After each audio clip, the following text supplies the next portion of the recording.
పరిశుద్ధ గ్రంథంలో నుండి మీకా గ్రంథం 3వ అధ్యాయం అందరం కలిసి చదువుకుందాం. మీకా గ్రంథం 3వ అధ్యాయం అందరము కలిసి చదువుకుందాం. నిదానంగా చదువుకుందాం. సో లాస్ట్ వీక్ చెప్పిన విధంగా టఫ్ పోర్షన్ స్లోగా చదివితే మనకు అర్థమవుతుంది. And we need to meditate on that. So అందరం కలిసి చదువుకుందాం. And I said, here now, heads of Jacob and rulers of the house of Israel, is it not for you to know justice? You who hate good and love evil, who tear off their skin from them and their flesh from their bones, who eat the flesh of my people, strip off their skin from them, break their bones, and chop them up as for the pot and as meat in a kettle. Then they will cry out to the Lord, but he will not answer them. Instead, he will hide his face from them at that time, because they have practiced evil deeds. Thus says the Lord concerning the prophets who lead my people astray. When they have something to bite with their teeth, they cry, peace. But against him who puts nothing in their mouths, they declare holy war. Therefore, it will be night for you without vision, and darkness for you without divination. The sun will go down on the prophets, and the day will become dark over them. The seers will be ashamed, and the diviners will be embarrassed. Indeed, they will all cover their mouths, because there is no answer from God. On the other hand, I am filled with power, with the Spirit of the Lord, and with justice and courage, to make known to Jacob his rebellious act, even to Israel his sin. Now hear this, heads of the house of Jacob and rulers of the house of Israel, who abhor justice and twist everything that is straight, who build Zion with bloodshed and Jerusalem with violent injustice. Her leaders pronounce judgment for a bribe, her priests instruct for a price, and her prophets divine for money. Yet they lean on the Lord, saying, is not the Lord in our midst? Calamity will not come upon us. Therefore, on account of you, Zion will be plowed as a field, Jerusalem will become a heap of ruins, and the mountain of the temple will become high places of a forest. So, రాజులు, అధిపతులు, నాయకులు, ప్రాఫెట్స్, Kings, so అందరినీ list చేసి వాళ్ళ గురించి చెప్తున్నాడు అనమాట mica. So వాళ్ళ బాధ్యతలు వాళ్ళు విస్మరించారు. సో వారిని ఎత్తి చూపుతూ ధైర్యంగా ప్రభు పరిశుద్ధాత్మ చేత నడిపింపబడిన వాడై ఎత్తి చూపుతున్నాడు అనమాట. వాళ్ళల్లో ఉన్న తప్పులు, వాళ్ళు ఏం చేస్తున్నారు అని ధైర్యంగా చెప్తున్నాడు. సో ఈ రాత్రి సాయంత్ర సమయంలో దేవుడు మనకు సహాయం చేయనట్లు, మనకు మన హృదయ అక్కర కొలది ఆయన మనకు పంచిపెట్టినట్లు చిన్న ప్రార్థన చేసుకుందాం. సర్వశక్తి కృప కలిగిన నా తండ్రి, దయగల దేవ, ప్రేమ కలిగిన నా తండ్రి, మీ ప్రికుమారుడు నామ రక్షకుడైనటువంటి యేసు క్రీస్తు ప్రభువారి నామం బట్టి నీ పాదముల కొందన చెల్లించుకుంటున్నాం. ప్రేమకు నిర్వచనం మీరు తండ్రి. ఆ ప్రేమ యొక్క ఎత్తు, వెడల్పు తండ్రి, ఆ లోతు మానవ రీతిన ఉన్న నాకు ఊహకు అందనిది. నీ కుమారుని నా కొరకు అనుగ్రహించావు. ఆయన నన్ను ప్రేమించి తను తాను సిలువకు అప్పగించుకున్నారు. తండ్రి, ఎంతో గొప్ప రక్షణ నాకు అనుగ్రహించారు. ఆయన నీతిని నాకు ఆపాదించారు. అందుబట్టి నేను స్తుతిస్తూ ఆరాధిస్తున్నాను. ఉదయకాలం నుంచి నీ సన్నిధి సమృద్ధి చేత నన్ను మమ్ములను ఆత్మ సంబంధమైన ప్రతి విషయముతో ఆశీర్వాదముతో సంతృప్తి పరుస్తూ తండ్రి, నీ మంచితనాన్ని మా జీవితంలో చాటుకుంటూ తండ్రి, ఈ విధంగా సాయంకాల సమయంలో కూడా ప్రభా నీ సన్నిధి సమృద్ధి చేత తృప్తి పొందినట్లు మా జీవితంలో సమయాన్ని అనుగ్రహించి ఈ విధంగా కూడి కొనియాడి నిన్ను ఆరాధించినట్లు, నీ మాటలు నీ పాదం వద్ద చేరి వినున్నట్లు మాకు ఇచ్చిన సమయాన్ని బట్టి వందనాలు. నీ ప్రజల ఎట్లా తండ్రి నీకున్న దయ చొప్పున నన్ను జ్ఞాపకం చేసుకునండి. శిలువ చాటున మరుగుపరిచి తండ్రి మాకు సమస్తమును సమాజానికి తండ్రి సహవాసానికి ఏది మీరు బోధించాలని నిశ్చయించుకున్నారో తండ్రి బోధించమని తండ్రి సహాయం దయచేయమని యేసుక్రీస్తు నామం బట్టి స్తుతిస్తూ ప్రార్థిస్తున్నాం మా తండ్రి. ఆమేన్. ఇక్కడ ఈ చాప్టర్ చదివినప్పుడు నేను తెలుగులోనే షేర్ చేస్తున్నాను. ఈ చాప్టర్ చదివినప్పుడు అక్కడ సమాజంగా ఏమి జరుగుతుందో చూద్దాం. అదొక ఫస్ట్ పాయింట్. సో చాప్టర్ 3లో ఒక కంప్లీట్ సిస్టమ్ ఉంది. ఆ సిస్టంలో ప్రజలున్నారు, రాజులున్నారు, అధిపతులున్నారు, లీడర్స్ ఉన్నారు, ప్రాఫిట్స్ ఉన్నారు. అంటే సీర్ అన్నప్పుడు వాళ్ళని సమూయేలు కూడా సీర్ అంటారు, ఆయన దీర్ఘదర్శి. సో సీర్స్ ఉన్నారు, దీర్ఘదర్శులు ఉన్నారు. సో వీళ్ళందరూ ఉన్నారు. ఈ సిస్టంలో సంథింగ్ ఈజ్ హ్యాపెనింగ్. సో ఏదో జరుగుతోంది. అదొక ఫస్ట్ పాయింట్. సెకండ్ పాయింట్కి వచ్చేసరికి దానికి గల కారణాలు చూద్దాం. మూడో పాయింట్, దానికి రీజన్స్ ఉన్నాయి. వాళ్ళ సిస్టంలో కరప్ట్ అంటే కంప్లీట్గా సిస్టమ్ మొత్తం కరప్ట్ అయిపోయింది, అంటే పొల్యూట్ అయింది. సో దానికి గల కారణాలు సెకండ్ పాయింట్లో చూడొచ్చు. థర్డ్ పాయింట్లో ఇక్కడి నుంచి బయలుదేరక ముందు దాని నుంచి ఏమి నేర్చుకోవచ్చు. పరిగి అనే పదం వాడతారు బైబిల్లో. పరిగి అన్నప్పుడు ఎస్తేరు పరిగి వేరుకోవడానికి వెళ్తుంది. సో నేను ఏ పరిగి, మన అక్కర కొలది మనం పరిగి వేరుకోవడం, సో మనము దాన్ని అవలంబించుకోవడం. ఎందుకు అంటే బైబిల్లో సామ్స్ 81:8లో ఓ ఇశ్రాయేలు నా మాట వినినా ఎంత మేలు అంటాడు. అదే సామ్స్ 94లో ఓ ఇశ్రాయేలు నీవు నా మాట అంగీకరించిన ఎంత మేలు అంటాడు. అదే సామ్స్ 81:13లో ఓ ఇశ్రాయేలు నీవు నా మాట అనుసరించినా ఎంత మేలు అంటాడు. ఎందుకు అంటే వింటాము, అంగీకరిస్తాము, అనుసరించడానికి ఇష్టపడం. ఎందుకు అంటే రెవల్యూషన్ 10th చాప్టర్ 9th verseలో ఇవి ఎందుకు ఈ మాటలు చెప్తున్నానంటే లోపలికి వెళ్ళేటప్పుడు మనకి చాలా అవసరమైన విషయం. రెవల్యూషన్ 10:9లో ఏంజిల్ ఒక బుక్ ఇస్తాడు ఎవరికి, జాన్కి. ఇచ్చినప్పుడు తినమంటాడు. తిన్నప్పుడు ఏంజిల్ బాగా చెప్తాడు, తిను అన్నప్పుడు ఆ జాన్ అంటాడు అనమాట, తింటూ తింటూ చాలా స్వీట్గా ఉంది అంటాడు. కానీ కడుపులోకి పోయిన తర్వాత ఏమవుతుంది? బిట్టర్, చేదుగుంటుంది. అంటే వినడానికి బాగుంటుంది, అబ్బా ఏం చెప్పారా అని అంగీకరిస్తాము. కానీ జీవితంలో అవలంబించుకోవాలి అన్నప్పుడు, అనుసరించాలి అన్నప్పుడు, దేవుడు ఏది వదలాలో, దేవుడు దేనితో ఆయనతో మనం అనుసంధించుకొని జీవించాలన్నప్పుడు అది చాలా చేదుగుంటుంది. విడిచిపెట్టడం కష్టం, పాపాన్ని విడిచిపెట్టడం కష్టం, దేవునితో అనుసంధానించడం కష్టం. చిన్న ఎగ్జాంపుల్, నీ తోటి సహోదరుని ప్రేమించు అంటే ద్వేషించడమే ఇష్టపడతాం. వినడం బాగుంటుంది, దేవుని ప్రేమ గురించి పొద్దున్న నుంచి వింటున్నాం, బాగుంది.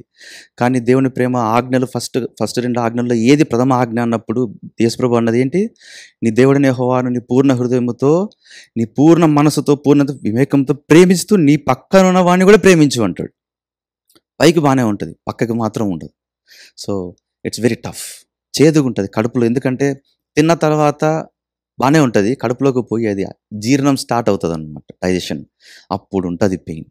సో అందుకే దేవుడి రాత్రికాల సమయంలో సాయంత్రము కొన్ని విషయాలు మనకు బోధించే కొలది, మన యొక్క ఆ విఘ్నతలోనికి తీసుకొచ్చే కొలది అది మన ఇష్టం. అందుకే అంటాడు, నువ్వు వింటే ఎంత మేలు, అంగీకరిస్తే ఎంత మేలు, అనుసరిస్తే ఎంతో మేలు, చాలా మేలు అంటాడు. అందుకే ఈ మాటలు చూసినప్పుడు, అందుకే హీబ్రూస్ 3:15లో ఒక మాట అంటాడు దేవుడు, మీరు మీ పితరులు మీ హృదయ కాఠిన్యము చేత ఏమంటాడంటే అక్కడ, నీ పితరులు నన్ను టెస్ట్ చేశారు అంటాడు దేవుడు. దే టెస్టెడ్ మీ అంటే మిమ్మల్ని మీరు పరీక్షించుకోకుండా పక్కన వాళ్ళని పరీక్షిస్తూ వాడలా ఉన్నాడు, వీడిలా ఉన్నాడు అంటూ పైకి లాస్ట్కి ఏమవుతుంది అంటే ఆ నేచరు దేవుణ్ణే పరీక్షించేదిగా తయారైపోతాం. సో అలా ఉండకుందుము గాక. సో ఈ పోర్షన్స్ చదివినప్పుడు చాప్టర్ 1లో మనం చాప్టర్ 3లో చూస్తున్నాం, బట్ చాప్టర్ 1లోకి వెళ్తే ఒక చిన్న మాట, అంటే చాప్టర్ 1లో ఏమవుతుంది అంటే మనిషికి దేవునికి ఉన్న ఫెలోషిప్ తెగిపోయింది. మనిషికి దేవునికి ఉన్న ఫెలోషిప్ తెగిపోయింది. ఎప్పుడైతే మనిషికి దేవునికి ఉన్న ఫెలోషిప్ తెగిపోతుందో తోటి మనుషులతో కూడా ఆ ఫెలోషిప్, మంచి బాంధవ సంబంధాలు తెగిపోతాయి. ఎగ్జాక్ట్లీ అదే అవుతుంది చాప్టర్ 2లో. చాప్టర్ 2లో ఫస్ట్ వర్స్లో ఏమంటాడంటే, మంచం మీద పడుకుని చెడ్డవి ఆలోచిస్తున్నాడంట రాజులు. ఎవరిని ఎలా కొట్టాలా, ఎవరిని ఎలా బాధ పెట్టాలా, ఎగ్జాక్ట్లీ థర్డ్ చాప్టర్లోకి వచ్చేసరికి కూడా మనిషి మీద మనిషి పడుతున్నాడు. ఎప్పుడైతే ఒక మనిషికి ఆ సంబంధం దేవుడితో ఉండదో తోటి మానవుడితో కూడా ఉండదు. ఫస్ట్ చాప్టర్లో మనిషికి దేవుడికి సంబంధం తెగింది కాబట్టి సెకండ్ చాప్టర్లో ఒక రెస్పాన్సిబుల్ పొజిషన్లో ఉన్న లీడర్స్, రాజులు, అధిపతులు, prophets, they lost their fellowship with father God. దేవుడితో సంబంధం పోయేసరికి మనిషి అధిపతులు వాళ్ళు వచ్చి మనుషుల మీద పడుతున్నారు, మనిషి మీద పడుతున్నాడు అన్నమాట.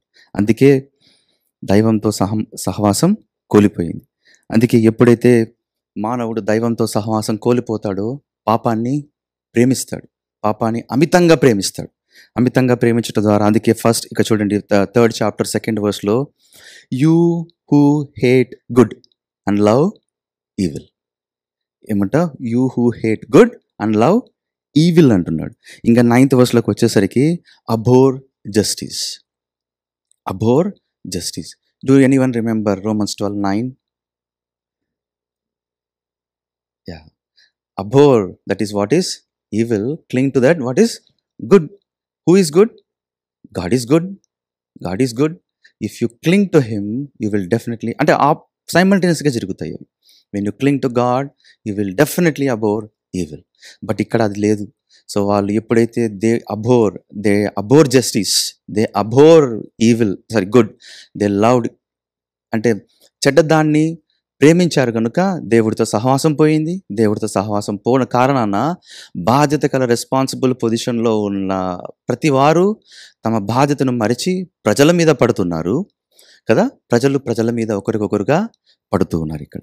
అందుకే ఎప్పుడైతే మానవుడు దేవుడితో సహవాసం కోల్పోతాడో, ఎప్పుడైతే మానవుడు అమితంగా కోల్పోవట కారణాన పాపాన్ని ప్రేమిస్తాడో, ఈ సెకండ్ చాప్టర్ థర్డ్ చాప్టర్లో చూస్తే లిటరలీ మానవుడు జంతువు నుంచి పుట్టకపోయినా ఒక జంతువులాగా ప్రవర్తిస్తున్నాడు ఇక్కడ. ఒక జంతువు కదా. సెకండ్ వర్స్ చూడు, you who hate evil, strip అంట, స్కిన్ని స్ట్రిప్ చేస్తున్నాడంట. అంటే ఒక జంతువులాగా వేరే మనిషి మీద పడుతున్నాడు కదా. అందుకే ఎట్లా ఉంటుందంటే నికృష్టమైన పనులు అనొచ్చు, ఒక నీచమైన పనులు ఇవి కదా. ఒక మానవుడు ఇంకొక మానవుడి మీద బాధ పెట్టడం, ఏడిపించడం. చూడండి, who eat the flesh of my people, strip off their skin from them, break their bones.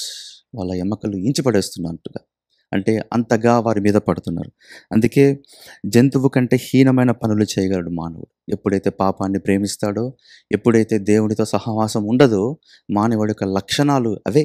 అందుకే వ్యసనాలు, అందుకే బయట చూస్తే మానవుడికి ఉన్న వ్యసనాలు చూస్తే పశువు కన్నా ఘోరంగా ఉంటాయి. వావి వరసలు లేని సంబంధాలు ఉంటాయి కదా. ఒక పశువుకు కూడా కనపడవు అట్లాంటివి, అంత నీచంగా ఉంటాడు వ్యసనాలు. అందుకే ఇంకా చూస్తే జంతువు కంటే హీనంగా ప్రవర్తిస్తాడు. ఇటువంటి పాప నీచ నికృష్ట స్వభావం ఉన్న వ్యక్తి ఏం మాత్రం సమాధానంతో ఉండడు. అందుకే Romans 5:1 ఏమని ఉంటుంది, ఏ పాపి అయినా కానీ కేవలం దేవునితో సహవాసం సంబంధం ఏర్పడాలి అంటే ఎవరి ద్వారా? ప్రభు అయిన యేసుక్రీస్తు ద్వారానే తప్ప ఏ పాపి, ఏ మానవుడు దేవుడితో సహవాసంలోకి రాడు. అందుకే ఈ జాతిని ఉద్దేశించి ఇప్పుడు ఈ చిన్న ఇంట్రడక్షన్తో పాటు ఇంకా ఉంది కొద్దిగా. ఈ జాతిని ఉద్దేశించి మనం ఎందుకు జాతి అంటామంటే, ఇశ్రాయేల్ వారిని చూసినప్పుడు మనం జాతితో రెఫరెన్స్ చేయొచ్చు. ఒక జాతిగా, ఒక సమాజంగా, ఒక సహవాసంగా ఉంటారు వాళ్ళు, ఒక జాతి. వారిని ఉద్దేశించి ఎక్సోడస్ 19:6 ఒక మాట చదువుతారా? ఎవరన్నా హెల్ప్ చేయగలుగుతారా? ఎక్సోడస్ 19:6.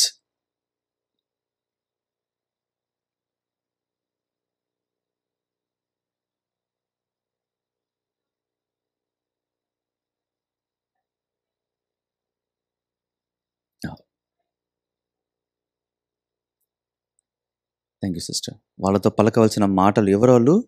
రాజులు, పరిశుద్ధ సమాజము, ఓన్లీ కేవలం dedicated to God. Leviticus 20th chapter 26th verse కూడా అదే మాటే ఉంటుంది. You are mine, separate, set apart, holy, sanctified, నాకు మాత్రమే అని నొక్కి ఒక్కానించినట్టు చెప్తాడు దేవుడు. ఇదే మాట న్యూ టెస్ట్మెంట్లో 1 Peter 1:16 చూస్తే ఏమని ఉంటుంది? I'm holy, you should be holy. నేను పరిశుద్ధుని కనుక మీరును పరిశుద్ధంగా ఉండాలి అని చూస్తాం. Thessalonians 4:7 కూడా దేవుడు మనల్ని అపరిశుద్ధంగా ఉండడానికి పిలవలేదండి, దేవుడు మనల్ని శాంక్టిఫికెంట్ అంటే పరిశుద్ధంగా జీవించడానికే పిలిచాడు. అందుకే second Corinthians first chapter second వర్స్లో పరిశుద్ధపరచబడి పరిశుద్ధులుగా ఉండుటకు పిలువబడినారు అని అంటాడు. First Corinthians first chapter second వర్స్లో పరిశుద్ధపరచబడి పరిశుద్ధులుగా ఉండుటకు పిలువబడినారు. అందుకే సెకండ్ క్రానికల్స్లో ఎందుకు ఈ మాటలు చెప్తున్నానంటే, సెకండ్ క్రానికల్స్లో 5th వర్స్ మనం పోవట్లేదు, అక్కడికి చూడట్లేదు, కానీ షేర్ చేస్తున్నాను. సెకండ్ క్రానికల్స్లో 5th చాప్టర్లో 14th వర్స్లో దేవుడే ఆ పరిశుద్ధ మందిరాన్ని పరిశుద్ధపరుస్తాడు, శాంక్టిఫై చేస్తాడు, హోలీ ప్లేస్ అని చూస్తాం కదా. సొలొమోన్ కట్టించిన మందిరాన్ని, అదే సొలొమోన్ కట్టించిన మందిరాన్ని సొలొమోన్కి 7th చాప్టర్లో సెకండ్ క్రానికల్ 7th చాప్టర్ 19-22లో వార్నింగ్ ఇస్తాడు దేవుడు. ఏమని చెప్తాడు? హెచ్చరికలు జారీ చేస్తాడు.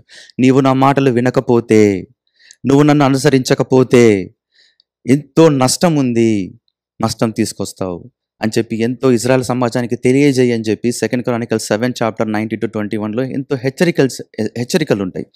నూతన నిబంధనలో మన విషయంలో చూస్తే ఫస్ట్ కొరింథియన్స్లో 3rd చాప్టర్ 16-17 వర్స్లో కూడా ఏమనంటుంది? 16th వర్స్లో మీ శరీరం ఏంటి అంటే పరిశుద్ధాలయం. చదువుతారా? First Corinthians 3rd chapter.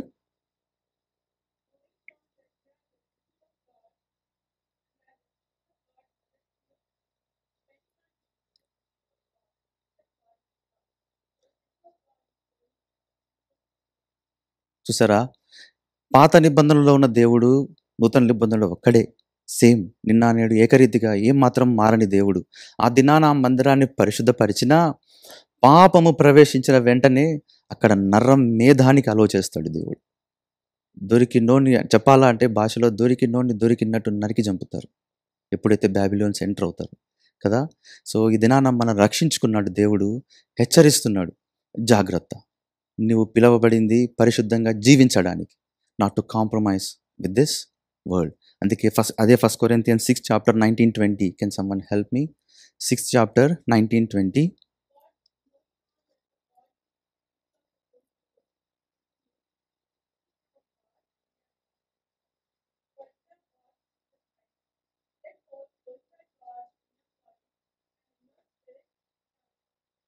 So ఒకప్పుడు మందిరం అంటే ఒక స్థలం.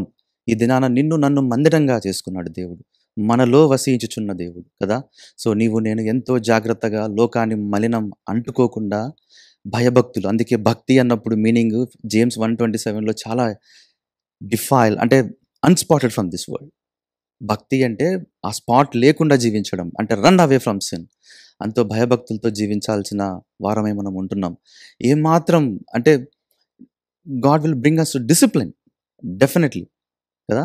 Discipline starts from the house of the God. ఇంటి నుంచే స్టార్ట్ చేస్తాడు దేవుడు, ఖచ్చితంగా డిసిప్లిన్ చేస్తాడు, ఏమాత్రం ములాజ చూడడు, ఖచ్చితంగా.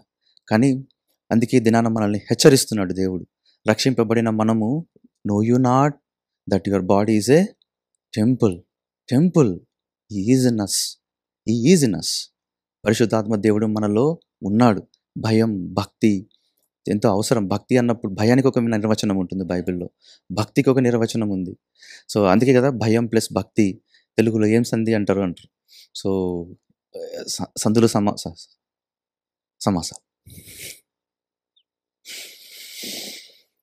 అదే వచ్చేస్తుంది, సారీ, సందులు సమాసాలు. So you might have read it. So అంటే it's so important in our life, we should have that fear of God. Fear అనేది తెలుగులో ఇంగ్లీష్లో ఒకటే, బట్ తెలుగులో మాత్రము భయము ప్లస్ భక్తి. భయం అన్నప్పుడు నాకు టైం లేదు, టైం చూసుకుంటున్నాం కానీ నేను భయపడుతున్న టైంకి. భయము అన్నప్పుడు ఈ మాట దేవుడు అబ్రహాంతో అంటాడు. ఎప్పుడు అంటాడు? జెనసిస్ 22లో అంటాడు. ఎప్పుడు అంటాడు?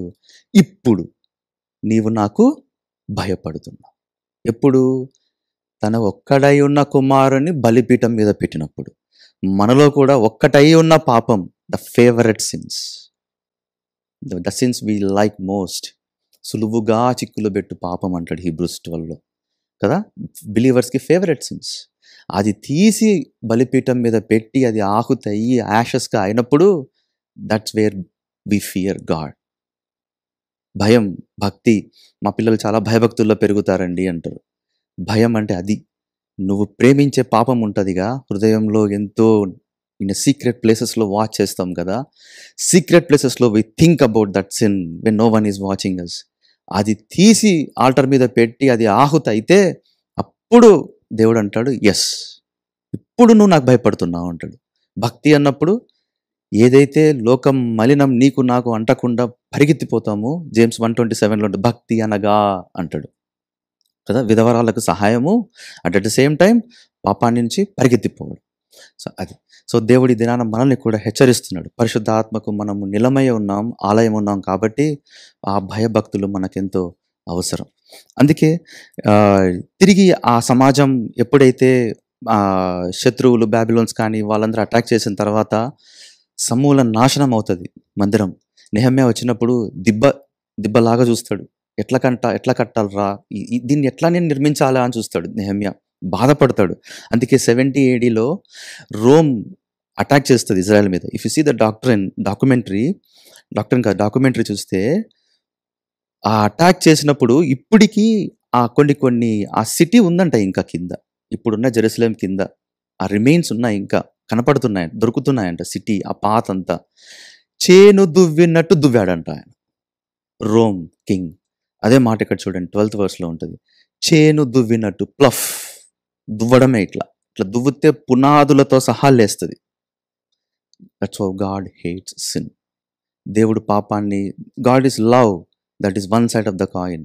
The other side of the coin, God is consuming fire. No compromise with sin. He is a consuming fire.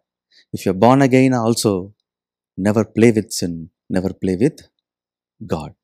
కదా, అందుకే ఈ కాంటెక్స్లో చూసినప్పుడు, ఇక్కడికి వచ్చినప్పుడు, now will come to the 3rd chapter. ఈ కాంటెక్స్లోకి వచ్చినప్పుడు ఇక్కడ అందరూ ఆ జాతి యొక్క స్వభావం చూస్తే పొల్యూటెడ్, కంప్లీట్గా కరప్టెడ్, దుర్నీతి. కరప్షన్ అన్నప్పుడు అవినీతి కాదు, బైబిల్ ప్రకారము దుర్నీతి. సో నీతిని ప్రేమించట్లేదు, దుర్నీతిని ప్రేమిస్తున్నారు, ఒకరి మీద ఒకరు పడుతున్నారు కదా. ఏమాత్రము దేవుడి భయం లేదు, భక్తి లేదు వాళ్ళల్లో.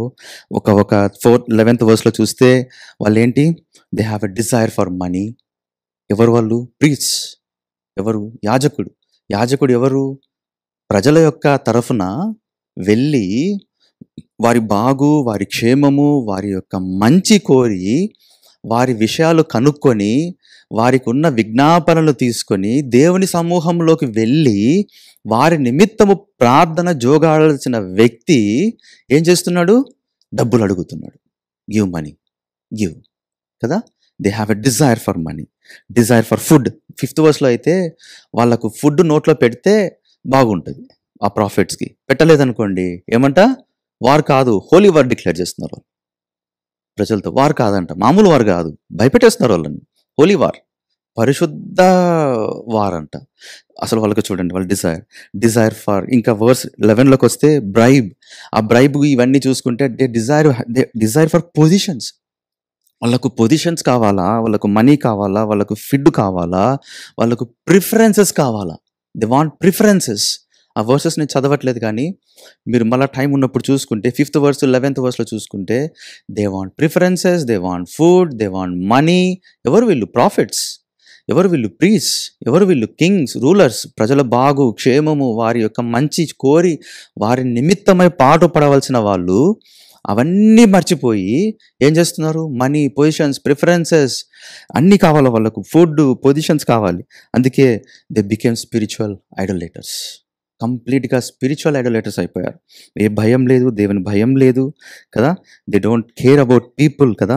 Complete business minded, complete corrupted system, complete. అందుకే దేవుడి యొక్క తీర్పు వాళ్ళ మధ్యలోకి దిగుతుంది అని 1st chapterలో చూస్తాం. Complete business minded. ఏమాత్రము భయం, భక్తి, ఏమాత్రము దేవుడు వాళ్ళ జాతి, అసలు వాళ్ళ జాతి ఎక్కడి నుంచి వచ్చింది, ఎవరు వాళ్ళని విడిపించారు, ఉన్న పాత గతి ఏంటి, ఒక స్లేవరీ నుంచి బయటకు వచ్చాం కదా, ఆ ఎర్ర సముద్రం నుంచి దాటపడ్డాం కదా, ఆకాశం, రాత్రిపూట అగ్నిస్తంభం, దేవుడే వాళ్ళతో బండ. అక్కడ 1 Corinthians 10లో రాయబడుతుంది, వారిని వెంబడించింది ఎవరు అంటే బండ అని రాస్తాడు. ఎవరు ఆ బండ అంటే నూతన నిబంధన ప్రకారం యేసు ప్రభు వారే. వారిని వెంబడిస్తూ వచ్చాడంట. ఎట్లా? రాత్రి అగ్నిస్తంభము, పగలు మేఘస్తంభం. ఏ కొదువ లేకుండా వాళ్ళతో వచ్చాడు కదా. సమస్తము విస్మరించి, వాళ్ళ వెనకాల ఉన్న బాధ్యత, వాళ్ళ లోకానికి చేయాల్సిన పని సమస్తం విస్మరించి ఏం చేస్తున్నారు?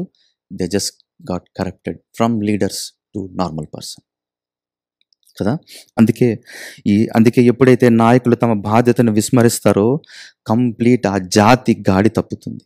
ఎప్పుడైతే నాయకులు గాడి తప్పుతారో ఆ సహవాసం, ఆ సమాజం గాడి తప్పక తప్పుతుంది కదా. అందుకే ఈ నాయకులు వాళ్ళ ప్రజల మీద పడుతున్నారు. వర్స్ 11లో మనం ఇందాక చూసినట్టుగా ఏమాత్రం భయం లేదు, తీర్పు రాబోతోంది అన్న ఎరుక వాళ్ళకు లేదు, తెలియదు, వాళ్ళకు కనపడట్లేదు, ఎందుకంటే రెవల్యూషన్ లేదు కదా. వాళ్ళకి అదే 5th verse 8th verseలో చూసుకుంటే 6th verse 7th verseలో చూస్తే ఏమాత్రం వాళ్ళకు రెవల్యూషన్ లేదు. ఇవన్నీ బాగానే ఉన్నాయి, కానీ 11th verseలో ఒక మాట అంటారండి, yet they lean on the Lord saying, ఏమంట, calamity will not come upon us. అంత బాగుంది, అంత పర్లేదు, ఏం బాగుంది, అంత బాగానే ఉంది, ఏమి రాదు, ఎవ్రీథింగ్ ఈజ్ ఫైన్. ఏ మాత్రము చెప్పాలంటే ఒక సిగ్గు అనేది లేకుండా సమాజం మీద పడుతూ ఆ సమాజానికి ఏమంటున్నారు, ఏం భయం లేదు, అంత బాగుంది, కెలామిటీ లేదు, ఏమీ లేదు, ఎవ్రీథింగ్ ఈజ్ ఫైన్ కదా. అందుకే they are completely self deceived, they are falsely identifying with God, కంప్లీట్గా సెల్ఫ్ డిసీవ్ వెళ్ళిపోయారు. అందుకే when leaders got deceived they deceive complete congregation కదా. నా రెస్పాన్సిబుల్ పొజిషన్లో ఉన్నవారు డిసీవ్ అయినప్పుడు కంప్లీట్ కాంగ్రిగేషన్ని కూడా డిసీవ్ చేసేస్తారు వాళ్ళు కదా. That same is happening here. ఏమాత్రం అంతా బాగానే ఉంది అని చెప్పుకుంటున్నారు వాళ్ళు, because they are self deceived and they are deceiving every one.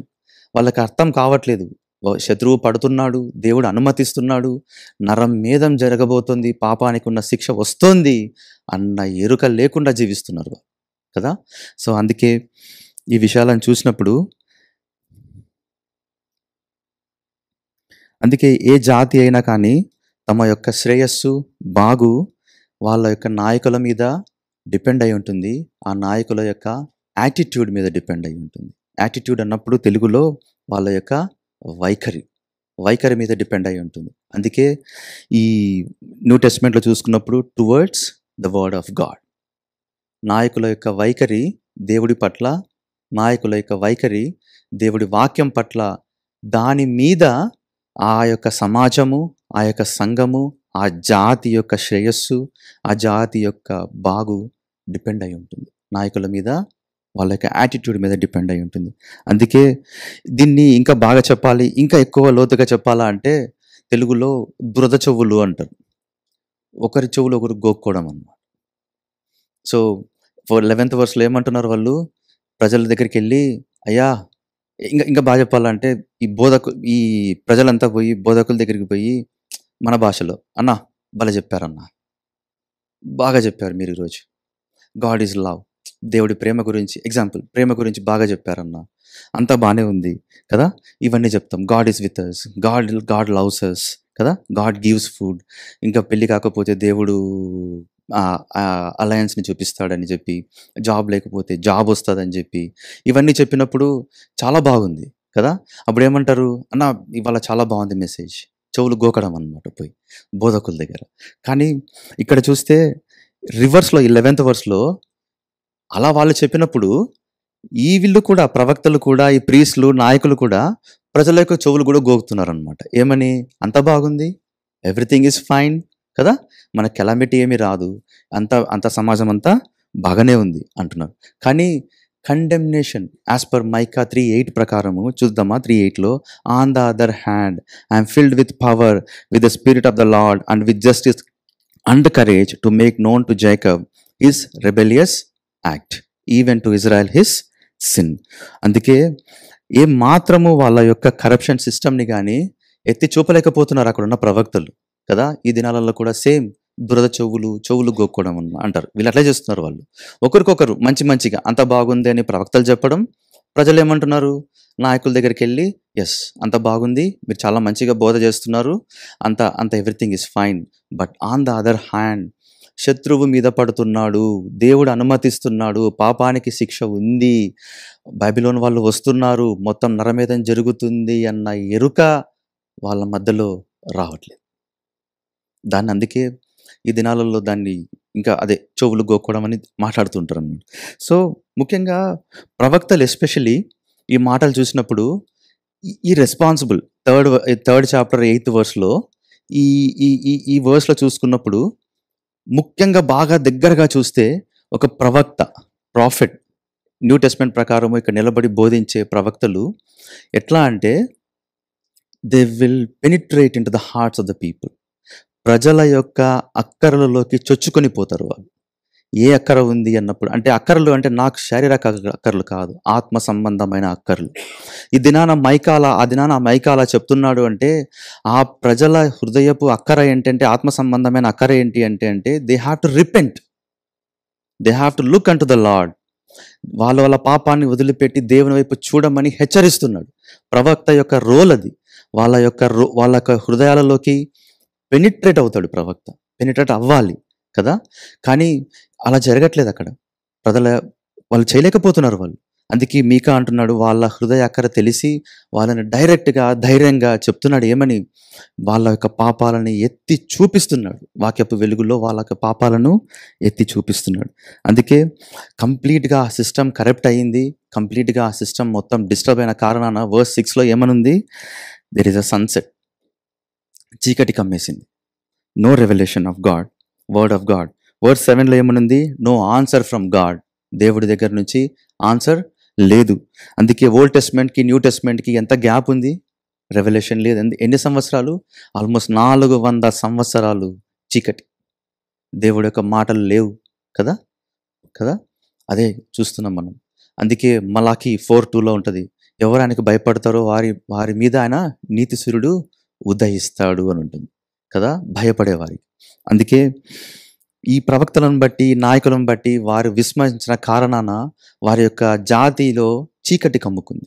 దేవుడు ప్రత్యక్షం లేదు, దేవుడి మాట లేదు కదా, ఏం మాత్రము లేదు. అందుకే నాయకులు వాళ్ళ యొక్క రోల్స్ని, ప్రవక్తలు కావచ్చు, ప్రవక్తలు ఇన్ ద సెన్స్ బోధించేవాళ్ళు. రెవల్యూషన్ 19:10 ప్రకారము who prophesied about Jesus Christ, ఇక్కడ నిలబడి బోధించేవాళ్ళు.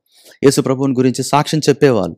లీడర్స్, నాయకులు, ప్రీచ్, పాస్టర్స్, వీళ్ళందరూ వాళ్ళ రోల్స్ని మరిచినప్పుడు ఆ జాతికి వచ్చే విపత్తు గురించి ఈ చాప్టర్లో చూడొచ్చు మనం. విస్మరించొద్దు అని. ఇది ఫస్ట్లో ఏం జరుగుతుందో చూసాం. సో సెకండ్ పాయింట్కి వచ్చినప్పుడు దానికి గల కారణాలను చూడొచ్చు. చూస్తూ మనము మన ఆత్మ సంబంధమైన జీవితంలో ఏమైనా పరిగి ఏరుకొని దాన్ని అన్వయించుకోవచ్చా అని చూద్దాం. సో చూసినప్పుడు మొత్తం ఇక్కడ రాజులు వాళ్ళ సిస్టమ్ కరప్ట్ అయింది, దేవునితో సహవాసం తెగిపోయింది. రాజులు, ప్రవక్తలు, లీడర్స్ యొక్క సహవాసం దేవుడితో తెగిపోయింది. దాని కారణాన ప్రజలని వారు గైడ్ చేయలేకపోతున్నారు. ప్రజల యొక్క సహవాసం దేవుడితో తెగిపోయింది. సో హోల్ సిస్టమ్ కరప్ట్ అయ్యింది. సో దీనికి కారణాన వర్స్ 12లో ఉంటుంది చూడండి, therefore on account of you. Leaders అని, ప్రాఫిట్స్ ఎవరు? Preach, seer, on account of you, of course సమాజము కూడా అంటూ, Zion will be ploughed as a field on account of you. Verse 6లో thus says the Lord concerning the prophets who lead my people astray అంటున్నాడు. Verse 1లో Kings గురించి మాట్లాడుతున్నాడు. Here now heads of Jacob and rulers of the house of Israel, is it not for you to know justice. రాజుల గురించి హెచ్చరిస్తున్నాడు. On account of you, మీ వల్ల, మిమ్మును గూర్చి కదా విపత్తు వస్తుంది. బికాస్ మీరు నాతో సహవాసం తెంచుకున్నారు.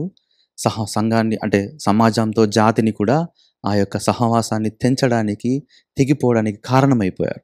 So on account of you Zion will be ploughed. దున్నబడుతుందంట, చేను దున్నబడినట్టు.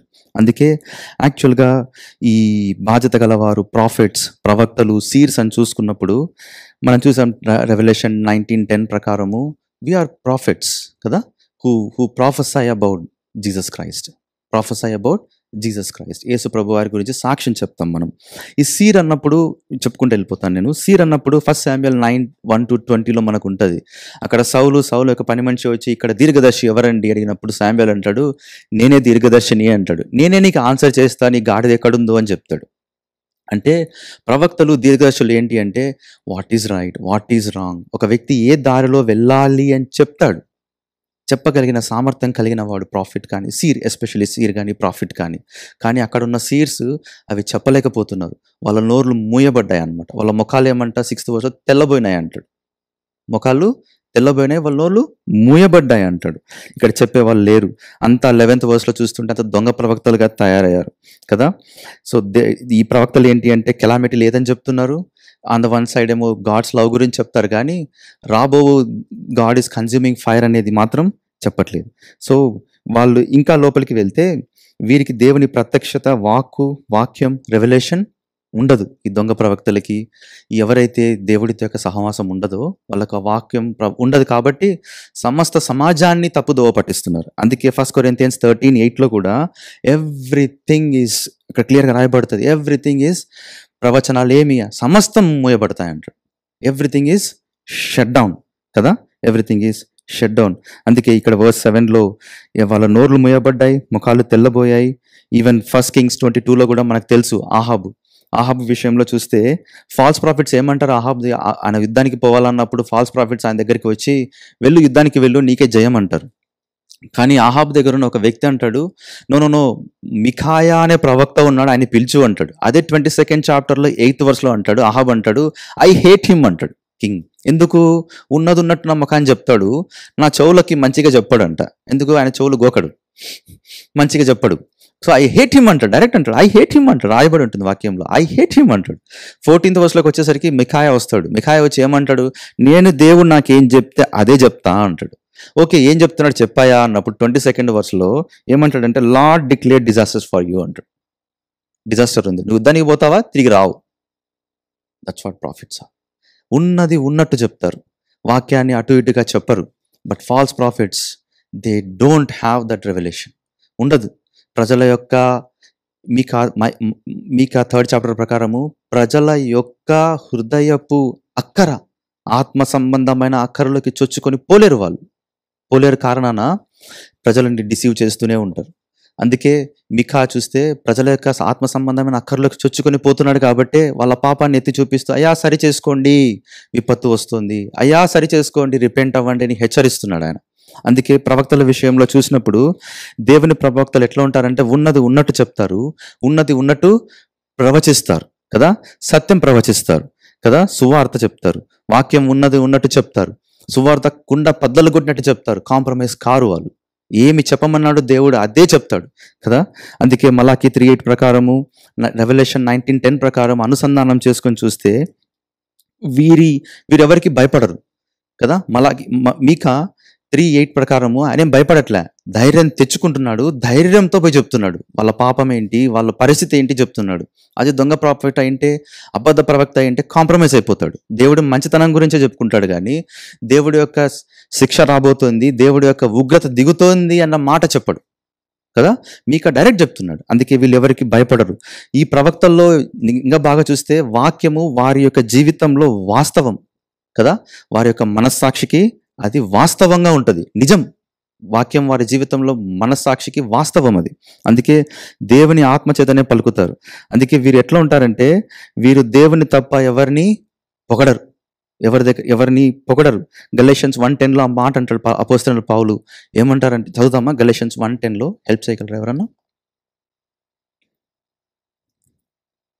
Galatians 1:10.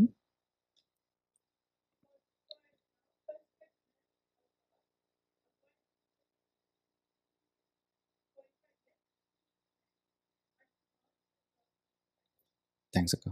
So, if I please men, I will never be a servant of Christ.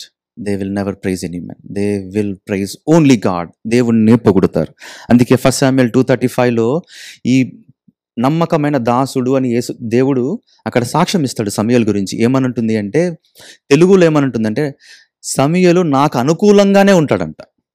Only దేవుడికి అనుకూలంగా, మనుషులకు అనుకూలంగా కాదు, దేవుడికి అనుకూలంగా మాత్రమే ఉంటాడు. ఇంగ్లీష్ బైబిల్ ప్రకారము he will tell what is in my mind, he will tell what is in my heart, not according to the people.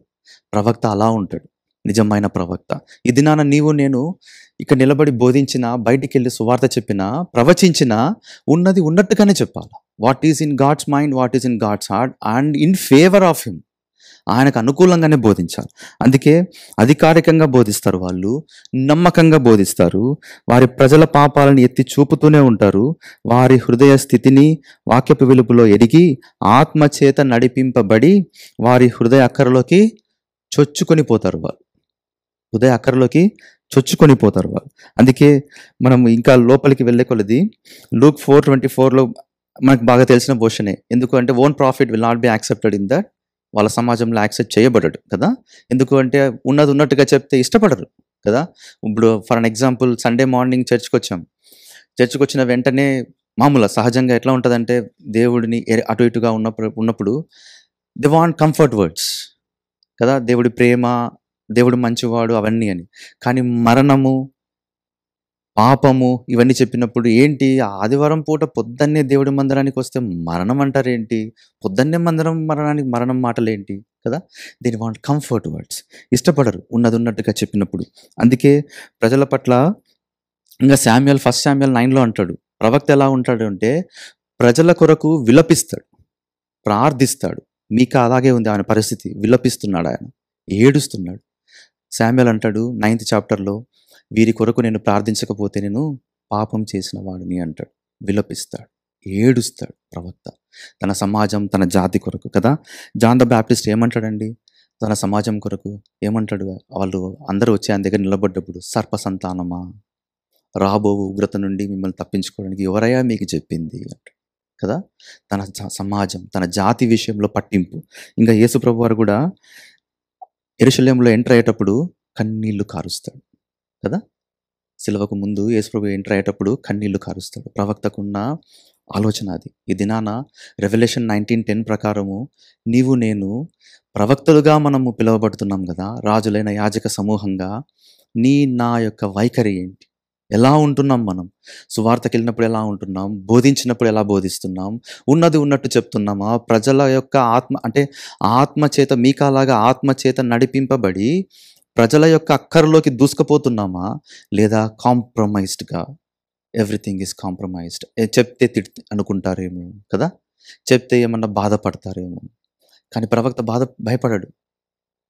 Is ready to be alone కదా. ప్రవక్త అలా భయపడ్డాడు. అందుకే వీళ్ళు ఇక్కడ ఏమాత్రం భయపడకుండా ఆయన బోధిస్తున్నాడు. అందుకే రాత్రి సాయంత్రకాల సమయంన నా వైఖరి ఎటు ఉంది, కాంప్రమైజ్డ్గా ఉంటున్నామా, లేక దేవుడు చెప్పింది చెప్పమన్నట్టుగా కుండబద్దలు కొట్టినట్టుగా సువార్తకు వెళ్ళడం, సువార్త చెప్పడం కదా. బయట సమాజంలోకి వెళ్ళినప్పుడు, ఇప్పుడు సువార్తకి వెళ్తున్నాం మనం కదా, వెళ్ళినప్పుడు భయం ఉంటుంది కదా. కుండబద్దలు కొట్టినట్టే చెప్పాలా, పాపం ఉంది, పాపం వలన వచ్చే జీతం మరణం, నాశనం ఉంది, దేవుడి ప్రేమ గురించి చెప్తూ ఉండాలి కదా. సో అటు ఉన్నామా, లేక కాంప్రమైజ్డ్గా సాఫ్ట్గా చెప్తున్నాము కదా. ఎంతో హెచ్చరికలు మనం తీసుకోవాల్సిన విషయం ఇది. అందుకే ఈ రెవల్యూషన్ 19:10 ప్రకారము ప్రవక్తలు ఎలా ఉంటారంటే క్రీస్తును ప్రచురించేవారుగా ఉంటారు, ఆయన గురించి సాక్ష్యం చెప్పేవాళ్ళుగా ఉంటారు, ఆ సిలువ గురించి, ఆ సిలువ కార్యం గురించి చెప్పేవాళ్ళుగా ఉంటారు. దేవుని తీర్పు చాలా భయంకరంగా వస్తుంది అన్న మాటను చెప్పేవాళ్ళుగా ఉంటారు. ఎంతో భయంకరంగా తీర్పు ఉంటుంది అని ప్రజలు, ఎవరు ఆయన్ను కాదని విస్మరిస్తూ ఉన్నారో, ఎవరు ఇంకా పాపములో ఉంటున్నారో, పాపాన్ని రక్షణ కవచంగా కప్పుకొని ఆస్వాదిస్తూ పాపంలో జీవిస్తూ ఎంజాయ్ చేస్తూ ఉన్నారో, యేసును తమ సొంత రక్షకుడిగా అంగీకరించకుండా ఉంటున్నారో, వారి దగ్గరికి వెళ్ళి వారి గురించి, యేసు క్రీస్తు ప్రభువారి గురించి సాక్ష్యం చెబుతూనే ఉంటారు ఈ ప్రవక్తలు, దేవుడి గురించి చెబుతూనే ఉంటారు. అందుకే రోమన్స్ ఏమని చెప్తారు, 2 Corinthians 5:20 ప్రకారం ఏమని ఉంటుంది అంటే, NASB బైబిల్లో బెగ్ అనే పదం ఉంటుంది. హూ ఆర్ దే ఆర్ రాయబారులు వాళ్ళు కదా. ఈ దినాన మనము కూడా పరలోక సంబంధం, మనం పరలోక రాజ్యానికి సంబంధించిన వారం, భూమి మీద నివసించుచున్న మనం ఎవరము అంటే పరదేశులం సంచరించుచున్న వాళ్ళం మనం కదా. 2 Corinthians 5:20 ప్రకారము వీ హ్యావ్ టు బెగ్, ఏమని, రోమన్స్ 3:23 ప్రకారము ఏ భేదము లేదు, అందరూ పాపము చేసి దేవుడు అనుగ్రహించే మహిమను పొందలేకపోవచ్చున్నారు. రోమన్స్ 3:9-10 ప్రకారం ఏంటి, నీతిమంతుడు లేడు, ఒక్కడును లేడు, గ్రహించేవాడు లేడు, దేవుని ఎతుకువాడు లేడు, అందరూ త్రోవ తప్పి ఏకముగా పనికి మాలిన వారైరి. ఎవడన్నా దేవుణ్ణి వెతుకుతున్నాడు అంటే స్వలాభం కోసమే వెతుకుతున్నాడు, నాట్ ఫర్ జెన్యూన్ రీజన్ కదా. అందుకే John 3:16 ప్రకారం, John 1:18 ప్రకారం ఏంటి, ఎవడును ఎప్పుడు దేవుణ్ణి చూడలేదు, తండ్రి రొమ్మును ఆనుకొని ఉన్న కుమారుడే ఆయన్ను బయలుపరచెను అని ఉంటుంది. John 3:16 ప్రకారము దేవుడు లోకమును ఎంతో ప్రేమించెను, కాగా ఆయన తన అద్వితీయ కుమారునిగా పుట్టిన వాని విశ్వాసం ఉంచి ప్రతివాడు నశింపక నిత్య జీవం పొందినట్లు ఆయనను అనుగ్రహించెను అని ఉంటుంది. ఈ విషయాలను చెప్తాడు ప్రవక్త దాచిపెట్టాడు. 2 Corinthians 5:21 ప్రకారము నీవు నేను పాపం చేశామమ్మా అయ్యా, బెగ్ దే హ్యావ్ టు కదా, నీవు నేను పాపం చేశాం, మన సమస్త మానవుడు పాపం చేశాడు, మానవానికి వచ్చే శిక్ష మరణము, ఆ శిలువ మరణము యేసుప్రభు వారు శిలువ మీద తీసుకున్నారు. నీవు నేను నీతిమంతులము కాదు, దేవుడి ముందర మనం ఎన్నటికీ ఎప్పటికీ రైట్గా కనపడము కారణాన దేవుడే ఆ పాపపు శిక్ష తీసుకొని ఆయన యొక్క నీతిని నీకు నాకు ఆపాదించడం ద్వారా నీవు నేను ఒకప్పుడు ఈ నీతిమంతులుగా తీర్చబడి దేవుడి ముందర మనము నీతిమంతులుగా నిలబడతాం, ఏ దోషము లేకుండా అన్న విషయాన్ని కుండబద్దలు కొట్టినట్టుగా చెప్తాడు ప్రవక్త. ఏమాత్రము భయపడడు కదా. అందుకే ఇంకా చూడాలి అంటే, అందుకే ఈ విషయాలను ప్రవక్త అనేవాడు భయపడకుండా సమస్త సమాజంలో, సంఘంలో బయట వెళ్ళి సువార్త షేర్ చేస్తూ ఉంటాడు. అందుకే యాక్ట్స్ 4:12 ప్రకారం ఏమని ఉంటుంది, పైన ఆకాశం కానీ కిందన్న భూమి కానీ, భూమి కింద కావచ్చు, ఆకాశం పైన కావచ్చు, ఎవరి నామం ద్వారా రక్షణ కలుగుతుంది? యేసు నామం తప్ప వేరే నామంలో రక్షణ లేదు. మీకా ఎగ్జాక్ట్లీ అటువంటి విషయాలు చెప్తున్నాడు. దేవుడే, ఇఫ్ యు రిపెంట్, పశ్చాత్తాపపడి ఆయన దగ్గరికి వస్తే ఉగ్రత ఉంది, రాబో ఉగ్రత ఉంది, ఆ ఉగ్రత నుంచి నీవు తప్పించుకోవాలా, ఆ ఉగ్రత నుంచి విడిపింపబడాలి అంటే, పాపానికి శిక్ష ఉంది అంటే యేసు తప్ప వేరే మార్గము లేదు. అందుకే ఈ దినాన నీ నా వైఖరి ఎట్లా ఉంది అన్నది చాలా ఇంపార్టెంట్. సంఘంలో ఎటు మనం బోధిస్తూ ఉన్నాం, బయటికి సువార్తకి వెళ్ళినప్పుడు వీధుల్లోకి వెళ్ళి నేను ఎలా బోధిస్తూ ఉన్నాం కదా, లేక ఆ విషయం పట్టించుకోవట్లేదా కదా, ఇందాక పాట పాడాం కదా, లేక ఎవడెట్లా పోతే నాకేంటి కదా, గాస్పల్ షేర్ చేయడం ఇష్టం లేక ఆ యొక్క భారము లేనప్పుడు నన్ను ఎంతగానో విలపెట్టి మనల్ని ప్రేమించాడు, ఆ ప్రేమను విస్మరిస్తామా కదా, పాట పాడాం కదా కదా. ఒకప్పుడు పాపంలో ఉన్నప్పుడు నీ కొరకు నా కొరకు ఆయన తను తానుగా సిలువకు అప్పగించుకున్న ప్రేమను విస్మరిస్తూ ప్రవక్తులుగా కుండ బద్దలు కొట్టి సువార్త చెప్పాల్సిన వీధుల్లోకి వెళ్ళి కేకలు వేయాల్సిన నాకెందుకులే, నాకేమైతే ఏమి, ఎవరెట్లా పోతే నాకేంటి కదా, అలా ఉంటున్నామా కదా. అందుకే మాథ్యూస్ 28:19 ప్రకారము God has clearly commanded us వెళ్ళి లోకానికి వెళ్ళి సువార్త చెప్పి అందరినీ శిష్యులని చేయండి అని చెప్తాడు. మార్క్ 16:15 ప్రకారము లోకానికి వెళ్ళి సువార్త చెప్పండి అంటాడు కదా.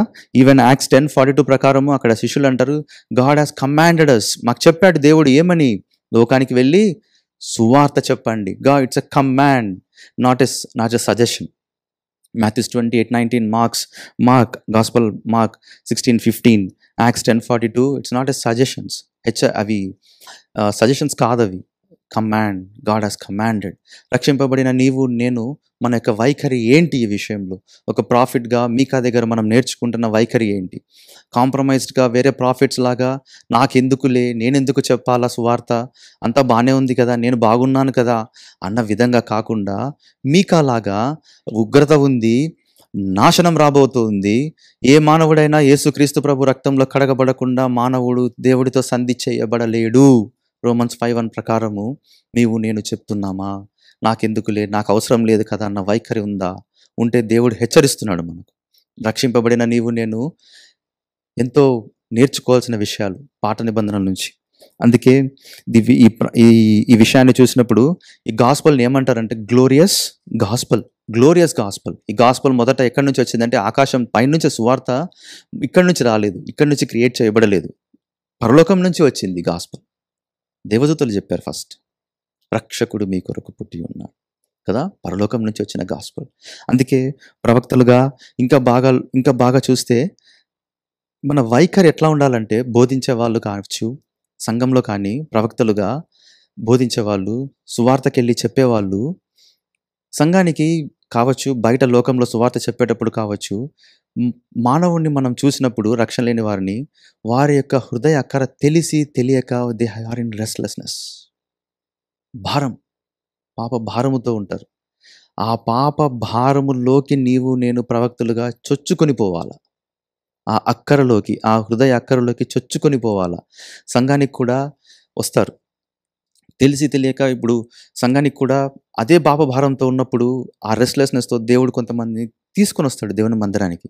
బోధించేటప్పుడు కూడా వారి యొక్క అది ఆ హృదయ అక్కరలోకి చొచ్చుకొని పోవాలి. ఎప్పుడు చొచ్చుకొని పోతారు అంటే మీకా 3:8 చెప్తున్నాడు ఆయన. ఎట్లా? He is led by the Holy Spirit. నీవు నేను అందుకే హోలీనెస్ అనేది నేను ఎందుకు కాంటెక్స్ట్ తీసుకున్నారు అన్నా అని చూసినప్పుడు, until we get set apart, until we are holy, until we get away from sin, we cannot led by the spirit. If we don't led by the spirit, ఏదో స్కెడ్యూల్లో పేరు ఉంటుంది, ఇక్కడ నిలబడతాము చెప్పేస్తాము, లేదా స్కెడ్యూల్లో సువార్తకి వెళ్తాము చెప్పేస్తామే కానీ ప్రజల యొక్క హృదయ అక్కరలు, వాళ్ళ పాప భారము, ఆ రెస్ట్లెస్నోళ్ళకి మనము చొచ్చుకొని పోలేం. పోవాలా అంటే we should be lead by the spirit of God. విశ్వాసులు కూడా మందిరానికి వచ్చినప్పుడు తెలిసి తెలియక రెస్ట్లెస్నెస్లో ఉంటారు, తెలిసే ఉంటారు, తెలియక ఉంటారు. ఆ రెస్ట్లెస్లోకి వెళ్ళి ఆ యొక్క వారిని హెచ్చరిస్తూ తిరిగి దేవుడితో సమాధానపరచబడడం, ఆ కార్యక్రమంలో మనం పాలు పంచుకోవాల్సిన వారమే ఉంటాం ప్రాఫిట్స్గా. పాపి ఒక దేవుని మందిరానికి వచ్చినప్పుడు బయట సువార్త చెప్పినప్పుడు వారి మధ్యలో నిలబడుతూ అనుసంధానం చేస్తూ కదా, దేవుడికి వారికి అనుసంధానం చేస్తూ దేవుడి వైపు వారిని తీసుకొచ్చే వారంగా ఆ బాధ్యత మన మీద ఉంటుంది. అది ఎప్పుడవుతుంది అన్నప్పుడు ఇందాక చెప్పిన విధంగా when you are led by the spirit of God. ఎప్పుడు led by the spirit of God అన్నప్పుడు దేవుడు మొదట మనలో పని చేస్తాడు కదా, మనతో పని చేస్తాడు, మన రక్షణలోకి తీసుకొస్తాడు, మనలో పని చేస్తాడు. మనలో పని చేసి పాపాన్ని వదులుతూ ఉన్న కొలది we will be led by the spirit of God and there God will work through us. మన ద్వారా పని చేస్తాడు. అప్పుడే ప్రజల యొక్క హృదయ అక్కరలోకి మనము చొచ్చుకొని పోతాం.